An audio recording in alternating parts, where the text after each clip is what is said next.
Hai guys, kali ini aku mau bagi experience pengalaman aku modifikasi menggunakan merek-merek knalpot lain ya. Dan menurut aku merek yang aku pakai juga ya nggak murah banget, terus ya nggak mahal banget, tipe sedang lah, harga sedang, harga di bawah 2 jutaan. Itu gimana rasanya, gimana karakter masing-masing knalpot bakalan aku sharing ke teman-teman. Jadi teman-teman yang pengen modifikasi, pengen ganti knalpot, jangan sampai salah memilih tipe knalpot yang pengen dipasang gitu. Yang pertama, awalnya aku itu pakai knalpot RS1, ini tipe Cobra ya. Ini kalau di spek tertulisnya itu size 40, tapi tipe Cobra. Dan waktu itu aku menggunakan silencer iTech tipe seri ketiga ini apa? Seri kedua ya kalau nggak salah ini ya silencernya. Tipe yang hitam silver kayak gini. Ini aku beli di harga 650. Dan menurut aku silencer dengan harga segitu juga ya bisa dibilang udah nggak murahan ya, udah kelas sedang lah gitu, walaupun banyak yang lebih mahal gitu. Ini aku bakalan ceritain detailnya guys ya. Yang pertama, aku nggak ngejelekin knalpot RS1 ini ya, sama sekali nggak ngejelekin. Aku cuman ngasih experience gimana pengalaman aku. Yang pertama, ini tipenya tipe Cobra, kemudian size-nya 40. Ketika dipasang di motor aku, ini pistonnya pakai B75 dan bensinnya itu Pertalite. Kemudian karbunya itu karbu original dan mainjetnya itu 135 tapi original Kawasaki. Karena kalau mainjet yang beredar di pasaran itu setahu aku ukurannya beda dan pengalaman aku pasang itu emang rasanya beda gitu. Terus lanjut selanjutnya, karakter dari knalpot tipe Cobra ini ya yang aku pakai di RS1 ini bawahnya itu responnya kurang enak gitu ya. Menurut aku malah nggak enak jatuhnya. Mungkin tipe Cobra lain juga kayak gini kali ya untuk motor yang mesinnya itu standar, kemudian ya nggak ada yang dirubah sama sekali gitu ya. Untuk knalpot Cobra mungkin semua merek apapun bisa jadi emang bawahnya nggak enak gitu. Atau teman-teman yang pernah pakai tipe Cobra dari seri iTech nanti bisa cantum atau sharing di kolom deskripsi ya. Ini dari karakter yang pertama tadi RPM bawahnya itu lemot banget, asli lemot banget. Kemudian karakter dari knalpot RS1 Cobra ini RPM-nya menengah ke atas itu galak. Jadi teman-teman yang pengen yang karakter apa ya, karakter jiwanya atau hobinya itu dengan mesin yang galak, responnya itu wet wet gitu, yang galak banget lah, itu cocok banget pakai knalpot ini. Tapi aku pribadi itu senengnya tipe RPM yang dari bawah ke atas itu padat gitu, nggak dari agak kosong tiba-tiba padat gitu, aku kurang suka. Nah gitu. Tapi kalau teman-teman sukanya itu RPM tinggi terus, kemudian karakternya itu galak, responnya itu wet gitu kayak R-King, knalpot ini cocok.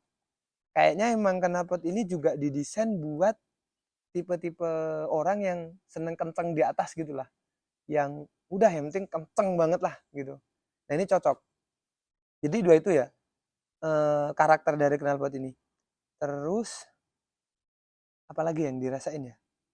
Oh ya, kalau dari suara karakter RS1 itu lebih kenceng daripada iTech. Emang gimana ya? iTech itu kan terkenal knalpot yang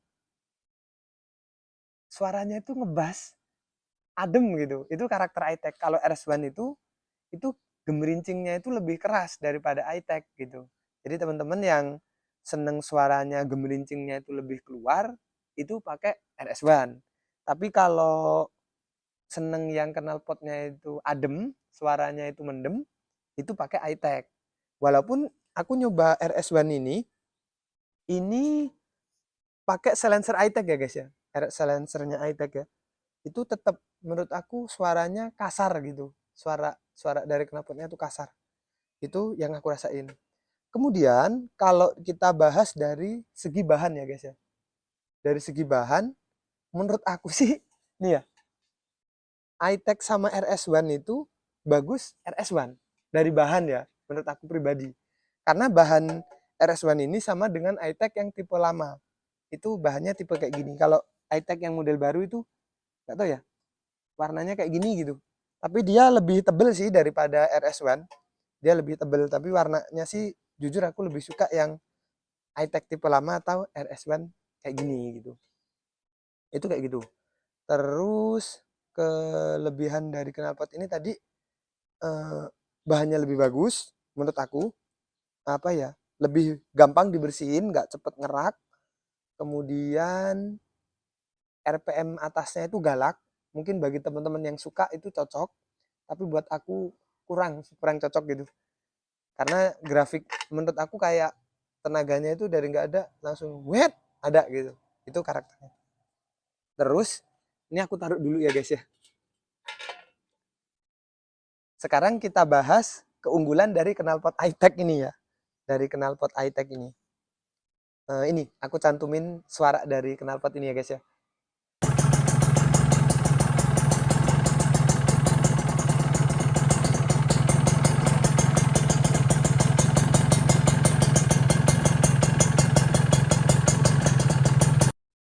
Dari kelebihan dari knalpot ini, itu yang pertama yang aku suka dari iTech itu suaranya adem. Terus gemerincingnya itu ada bassnya. Jadi ya lebih merdu lah, suaranya itu lebih merdu banget. Menurut aku suara yang paling enak untuk knalpot di harga range 2 jutaan iTech. Itu aku. Ini aku tanpa di endorse ya guys ya. Ini aku nyebutin dari persepsi aku.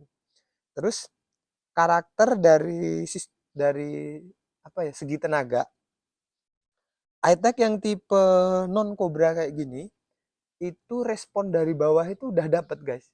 Bahkan di kalau kita lagi nyantai gitu, terus lagi jalan-jalan sore atau pengen ngabuburit kayak ini lagi bulan Ramadan, itu cocok banget. Karakternya itu enak dari bawah gitu, nggak yang tenaganya itu melonjak-lonjak itu nggak. Karakternya lebih smooth. Kemudian di RPM atas juga padat banget, RPM bawah padat gitu. Jadi nggak kehilangan apa ya, nggak ngorbanin tenaga di sisi-sisi tertentu gitu. Ini knalpot iTech.